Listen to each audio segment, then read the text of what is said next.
Hey everyone, welcome back to the podcast. Today we're talking about something almost every English learner deals with at some point. Yes, I think I know what this is. It's those small mistakes that keep repeating no matter how much you study. Exactly that. Today we're going through some of the most common English mistakes learners make, and more importantly, how to actually fix them. I think this episode is going to be really useful because a lot of these mistakes are simple, but they happen again and again, almost automatically. Right, and I think it's important to say first making mistakes doesn't mean you're bad at English. It just means there are a few small patterns worth fixing. Exactly. Once you notice these patterns, they're usually pretty easy to correct with a little focused practice. Let's start with one of the most common ones confusing make and do.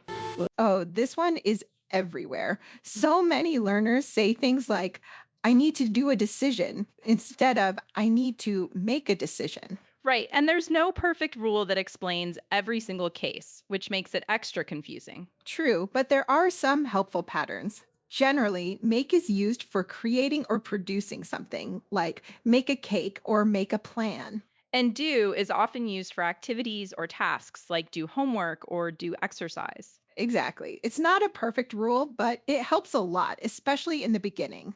What's your advice for actually fixing this mistake long term? Honestly, exposure. The more you hear correct examples in real conversations, the more natural these combinations start to feel without needing to think about the rule. Let's move to the next common mistake mixing up since and for. Yes, this is such a classic one. Learners often say, I've lived here since 5 years, instead of, I've lived here for 5 years. Can you explain the actual difference? Sure, for is used with a length of time, like for 5 years or for 2 hours. Since is used with a specific starting point, like since 2019 or since Monday. So for answers how long and since answers starting when. Exactly right. Once learners understand that distinction clearly, this mistake usually disappears pretty quickly. Let's talk about another common one missing articles like a, an, and the. This is a huge one, especially for learners whose first language doesn't use articles at all. Right. Languages like Russian or Polish don't have articles, so this concept feels completely foreign to those learners. Exactly.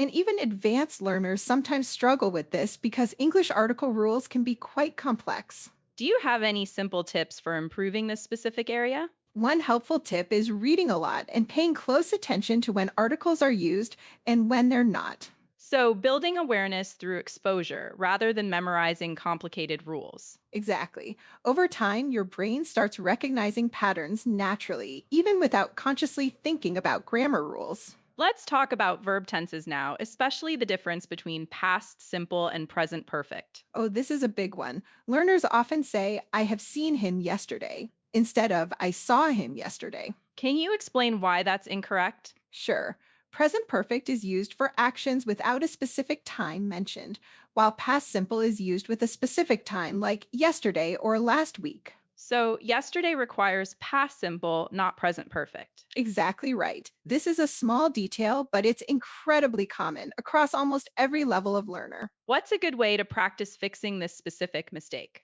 I'd recommend practicing sentences with specific time words like yesterday, last year, or 2 days ago, and consciously using past simple with them. Let's talk about pronunciation mistakes now, since grammar isn't the only challenge learners face. Definitely. One very common pronunciation mistake is confusing the sound with S, D, or tit sounds. Right, a lot of learners say tink instead of think, or dis instead of this. Exactly. The sound doesn't exist in many languages, so it takes extra focused practice to produce it correctly. Do you have any tips for improving this specific sound? One helpful technique is placing your tongue gently between your teeth and practicing slowly in front of a mirror if possible. That sounds like a very hands on physical approach to fixing pronunciation. It really is. Pronunciation is a physical skill, so physical practice, repeated consistently, makes a real difference over time. Let's talk about another common issue word order mistakes. Yes, this happens a lot, especially with adjectives.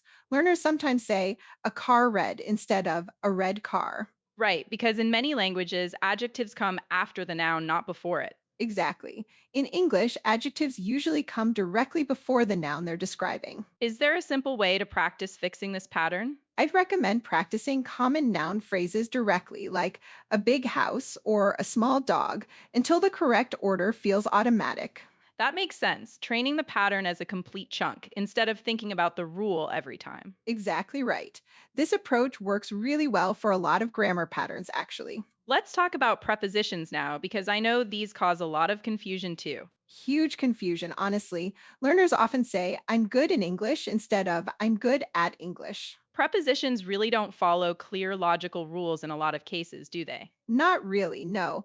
A lot of preposition usage is simply based on convention, which means it needs to be learned through exposure rather than logic alone. So, memorizing common combinations directly is probably more effective than trying to find a perfect rule. Exactly. Phrases like good at, interested in, or afraid of are best learned as whole combinations, not separate pieces. Let's talk about another common mistake, using double negatives. Right. Learners sometimes say, I don't have no money, instead of I don't have any money. Why does that happen so often? Because in many languages, using two negative words actually strengthens the negative meaning. But in standard English, this isn't correct. So, in English, you generally only use one negative word per sentence. Exactly right. Practicing negative sentences directly, using words like any instead of a second negative, really helps fix this pattern. Let's talk about a mistake related to plurals now. Sure, this is a common one too. Learners sometimes say informations or furnitures, treating these words as countable when they're actually uncountable in English. Right, words like information, advice, or furniture don't usually take a plurals in English. Exactly. Instead, learners can say a piece of information or some furniture to express quantity correctly. That's such a helpful distinction. What's your advice for remembering which words are uncountable? Honestly, exposure again. The more you read and listen, the more naturally you start recognizing which words behave this way. Let's talk about a very common speaking mistake now, using filler words from your first language while speaking English. Oh, this happens a lot. Learners sometimes mix in words like or specific filler words from their first language while speaking English. Is this actually a serious problem or more of a small habit? It's mostly just a habit, not a serious problem. But learning simple English filler words like well or you know can help conversations sound more natural. That's a really practical tip since fillers are a normal part of natural speech anyway. Exactly. The goal isn't avoiding fillers completely, it's simply using English fillers instead of mixing languages. Let's talk about another mistake, overusing very formal or overly complex vocabulary in casual conversations. Yes, this happens sometimes with advanced learners specifically. They've studied very formal vocabulary, but it sounds unnatural in casual, everyday conversation. Can you give an example of that? Sure, saying, I would like to inquire in a casual conversation with a friend instead of simply saying, Can I ask you something? So it's important to match your vocabulary level to the actual situation. Exactly right.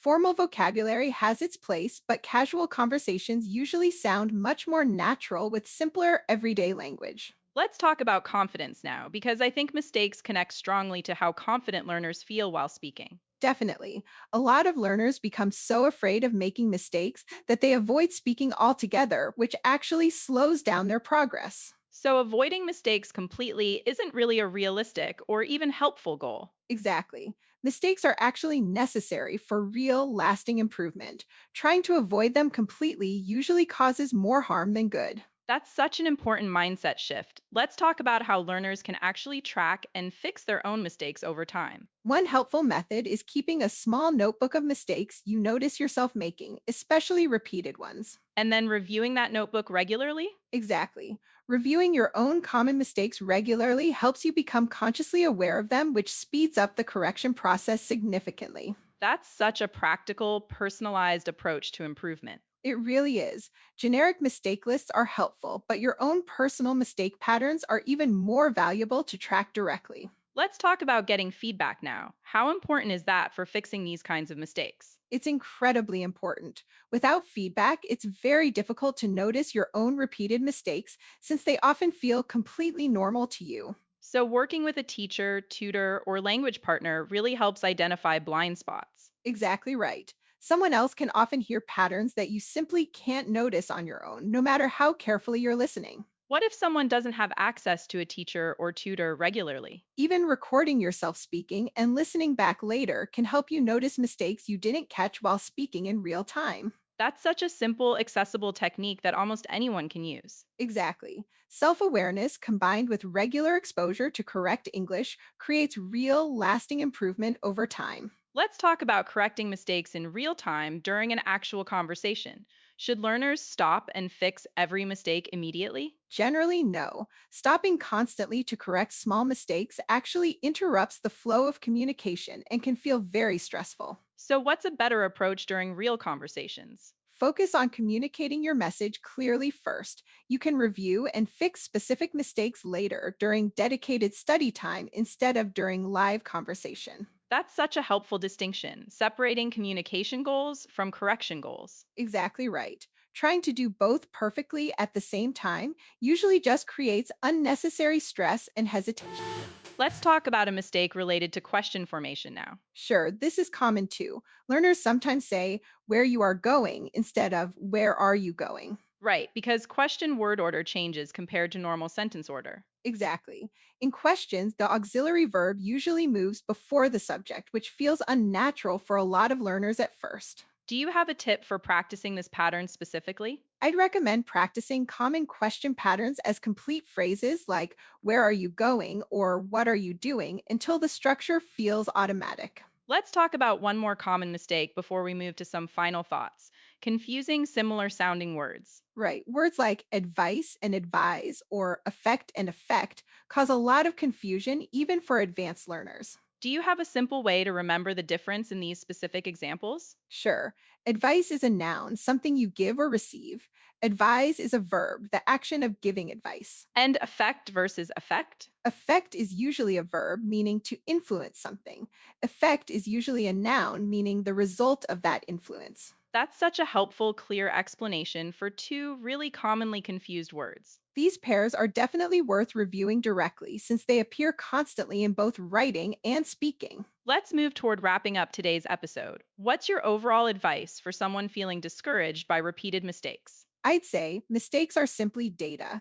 They show you exactly where to focus your practice next instead of studying randomly. So instead of feeling frustrated by mistakes, learners should actually see them as useful, specific guidance. Exactly right.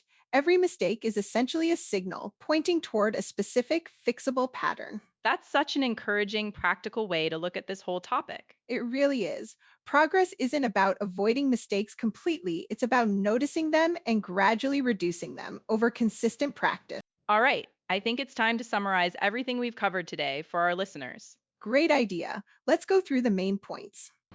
First, make versus do. Generally, make is for creating things, and do is for activities and tasks. Second, for is used with a length of time, and since is used with a specific starting point.